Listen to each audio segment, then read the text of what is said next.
Have you ever noticed how our society has a strange relationship with failure? On the one hand, we celebrate stories of people who failed until they made it. On the other hand, we do everything to avoid failing ourselves. We talk about failure as if it were a necessary ingredient of success, but only when we are looking in the rearview mirror of the lives of others. For years, I lived in terror of failure, not only because of the failure itself, but because of the possibility of failure. This paralysis kept me stuck in a safe zone of mediocrity, where I did only what I was sure I could do well, until life presented me with a lesson that changed everything. It wasn't when I finally managed to avoid failure that I found success. That's when I stopped fighting him and learned to dance with him. Today, I want to share with you the most liberating discovery of my journey. How accepting failure, not as an unwanted outcome to be avoided, but as a wise master to be embraced, led me to a kind of success I could never have imagined when I was trying to be perfect. For a long time, my definition of success was simple: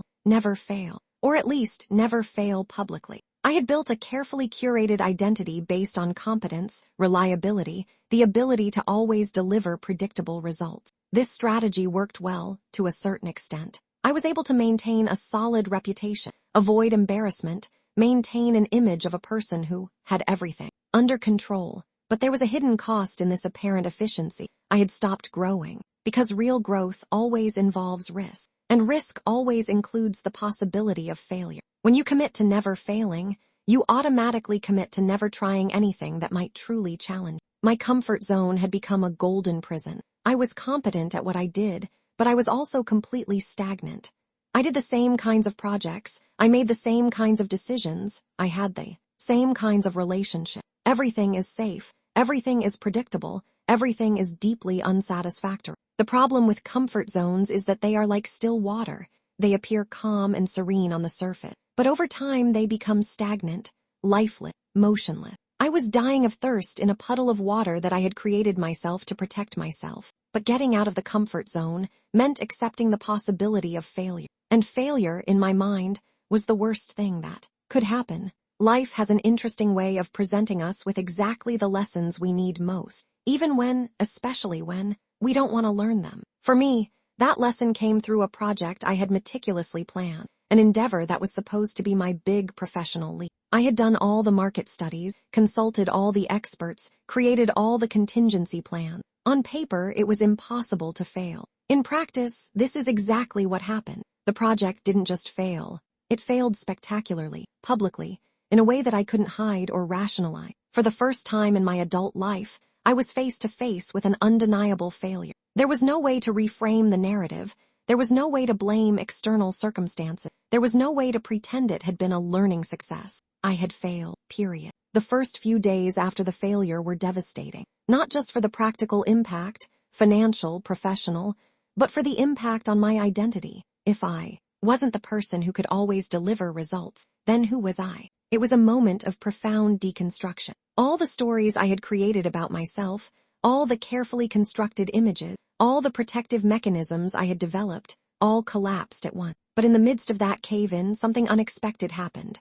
For the first time in years, I felt human, vulnerable, yes, hurt, certainly, but also real in a way that I had forgotten was possible. Failure had forced me into brutal honesty with myself. I could no longer pretend that I was invincible, that I had everything under control, that I was different from other people who face difficulties and uncertainties. And in that enforced vulnerability, I discovered something surprising. People connected with me in a much deeper way when I was imperfect than when I was trying to be perfect. My attempt at failure elicited more empathy, understanding, and genuine support than all my previous successes combined. It was as if, by revealing my humanity, I had given permission for others to reveal theirs as well. Superficial conversations turned into deep dialogue. Image-based relationships have become authenticity-based connections. As the days passed and the initial shock subsided, I began to examine the wreckage of my failed project not with self-pity but with genuine curiosity. What exactly had gone wrong? What assumptions had he assumed incorrectly? What signs had he ignored? This analysis revealed insight that you would never have discovered if the project had been successful. Understandings of the market that no previous research had captured. Truths about my own behavior and tendency that constant success had masked. Lessons about leadership, communication, and decision-making that only appeared when everything went wrong. Failure had become my most rigorous and, paradoxically, most generous teacher. Strict because he didn't let me get away with excuses or self-deception. Generous because it offered me lessons that I would never be able to access through success. The transformative moment came when I stopped resisting failure and began to accept it, not just as an inevitable reality, but as a valuable part of the human experience, like cruel but necessary feedback on what was and wasn't working in my approach. This acceptance brought me a freedom that I didn't know existed. The freedom to try things I wasn't sure I could do well. The freedom to express ideas that could be misunderstood. The freedom to take risks that might not work. Because, for the first time, I knew I could survive failure. More than that, I knew I could grow with it. One of the most important distinctions I learned was between failing and being a failure. Failure is something you do. Being a failure is something you are. The first is temporary and specific. The second is permanent and total. For years, I had confused these two things. I believed that if I failed at something, it would say something fundamental about my worth as a person. That a bad result meant I was bad. That an unsuccessful project made me an unsuccessful person. But failure taught me that this equation was completely wrong. I could fail in 1,000 projects and still be a valuable person, capable, worthy of love and respect. Failure was an event, not an identity. One surprising finding was that, after surviving my first major failure,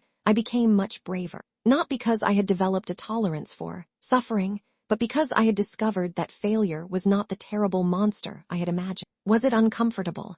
Yes. Was it disappointing? Certainly. Was it devastating? Momentarily. But it was also educational, humanizing, and even in a broader perspective, liberating. This newfound courage allowed me to take risks that had previously paralyzed me, starting projects even without being sure of the outcome, expressing opinions even though they know they could be controversial, trying new paths even without guarantees of success. I discovered something paradoxical. The more I accepted the possibility of failure, the less I actually failed. Not because I had developed magical abilities, but because the absence of fear of failure allowed me to think more clearly, act more authentically, and make decisions based on possibilities, not fear. When you're not constantly calculating how to avoid failure, you're able to focus your energy on how to create success. When he is not paralyzed by the possibility of going wrong, he can move fluidly towards what can go right. Another important revelation was to realize that all real innovation is born from the willingness to fail.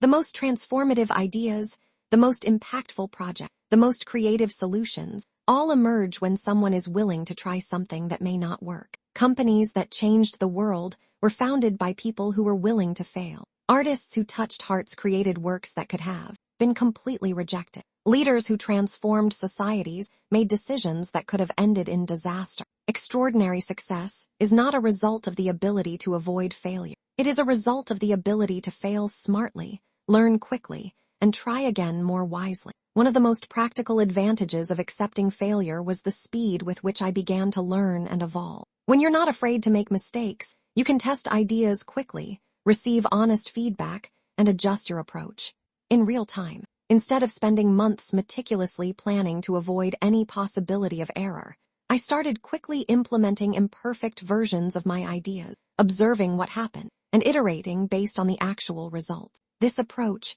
which I now recognize as similar to the methodology of startups and rapid prototyping, allowed me to learn in weeks what previously took months or years to discover. One of the most beautiful consequences of accepting my own failure was how it transformed my relationship. When I stopped trying to maintain a facade of perfection, people began to relate to me in a much more genuine way. Friends began to share their own struggles and failure, creating connections based on shared humanity rather than one-sided admiration. Colleagues began to come to me for honest conversations about challenges, knowing that I wouldn't judge them for not having everything under control. My own ability to give support and guidance improved dramatically because I was no longer speaking from a position of theoretical superiority, but from a position of lived experience. Each subsequent failure, because, yes, they kept happening, became easier to process and overcome. Not because they hurt less, but because I had developed emotional and psychological tools to deal with them constructively.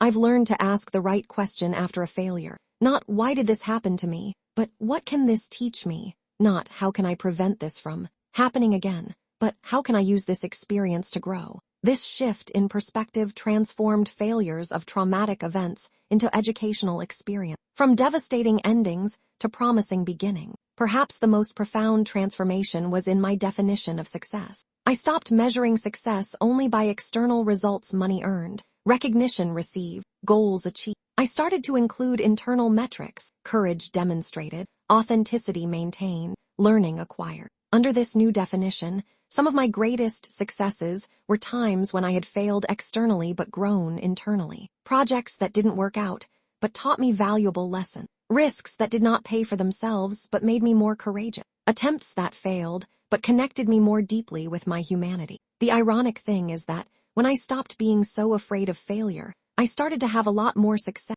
including the traditional, external, measurable success that I had always sought. But now that success was coming from a different place. Rather than coming from careful avoidance of risk, it came from intelligent navigation through. Instead of coming from maintaining a perfect image, it came from the authentic expression of my imperfect truth. Instead of coming from the guarantee of predictable results, it came from the courageous exploration of unknown possibility. Accepting my own failure has made me infinitely more compassionate about the failures of others. When you have experienced the vulnerability of failing, it is impossible to judge others who are going through the same experience. It made me a better leader, a better friend, a better human being, because I understood in a visceral way that we're all doing the best we can with the information and resources that we have. And that failure doesn't make us any less worthy of support, it makes us more in need of it. I've found that some of my most creative and innovative projects were born directly out of previous failure. Ideas that emerged from the wreckage of plans that didn't work. Solutions that appeared when I was trying to solve problems created by my own mistake. Failure had become not just a teacher,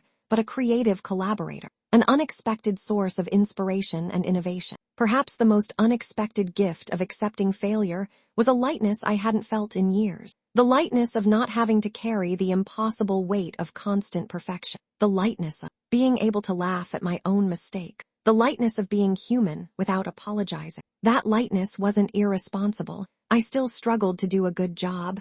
I still cared about results. I still had ambitions and goals. But now all of this came from a place of joy and curiosity, not fear and control. Over time, I developed what I call the practical wisdom of failure, the ability to fail intelligently and productively. This included fail small and fast instead of big and slow. Draw specific lessons from each failure instead of just suffering from them. Share failures in ways that could help others. Use failures as data for future decisions, not as reasons to give up. Celebrate the courage to try, regardless of the outcome. The most transformative lesson that failure taught me was this: you don't have to be perfect to be valuable. You don't have to get it right every time to deserve success. You don't have to avoid failure to live an extraordinary life. In fact, it's quite the opposite. A truly extraordinary life, a life of growth, impact, authenticity, and meaning, is only possible when you accept that failure is an integral part of the human experience. When you stop fighting this reality and learn to dance with it. Failure is not the opposite of success, it is the path to. It's not something you need to avoid, it's something you need to embrace intelligently. It's not evidence that you're not good enough, it's proof that you're brave enough to try. Today, I invite you to reconsider your relationship with failure. Instead of seeing him as an enemy to be avoided, consider seeing him as a strict but generous mentor. Instead of measuring your worth by the absence of failures, measure it by the presence of courage. Allow yourself to try things that you're not sure you're going to get. Allow yourself to express ideas that may be misunderstood. Allow yourself to take risks that may not work out. Allow yourself to be imperfect while striving for excellence. And when, not if, but when you fail, remember to ask the right question. What can this teach me? How can I grow from this experience? How can this failure prepare me for future successes that I can't even imagine yet? The success you're looking for isn't on the other side of perfection. It is on the other side of the courage to be imperfect. It is not in the guarantee that everything will work out. It is in the confidence that, even when things go wrong, you will be able to transform this experience into wisdom, growth, and strength. Accepting failure is not giving up on success. It's discovering a path to success that's truer, more sustainable, and infinitely more human. What about you? What failure have you avoided facing? What risk do you not take for fear of failure? What attempt have you put off because you have no guarantee of success? Share in the comments. What is the failure that could be blocking your greatest success? If this reflection touched something in you, Leave your like and subscribe to the channel. Every day we explore paths to a more courageous, authentic, and successful life. See you in the next video. And remember, you are allowed to fail. You are allowed to be imperfect. You're allowed to try even without guarantees, because that's where the magic of life lies.